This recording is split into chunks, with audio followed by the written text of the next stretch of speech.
Digital Dreams, c'est un festival qui est dédié à la créativité digitale, mais pas dans un seul champ, dans tous les champs possibles, autant artistiques, culturels, pédagogiques et autres.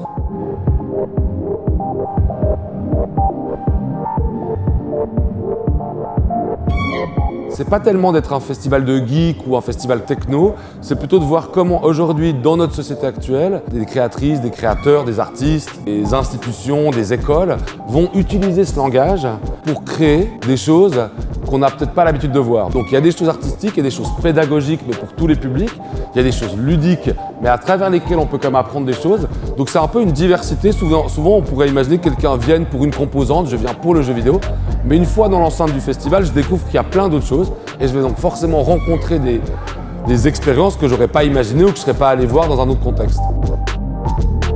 Les challenges, il y en a beaucoup. Est-ce que logistiquement ça va tenir? Quels vont être les bugs? Donc tous ces aspects, on va dire un peu techniques et logistiques. Tout ce qui est en lien avec la fréquentation, le fait que les gens, est-ce qu'ils vont venir? C'est un nouveau festival, est-ce qu'ils connaissent l'existence de ce festival? Mais c'est ça aussi qui rend le festival intéressant. Pour moi, c'est dans toutes ces choses-là. C'est un ensemble de composantes entre les gens, entre l'ambiance, entre les gens qui viennent, les artistes, pour créer une sorte d'alchimie, puis c'est ça qui va être ressenti par les gens. Donc ça, c'est peut-être le challenge le plus compliqué parce qu'il n'y a pas de mode d'emploi pour celui-ci.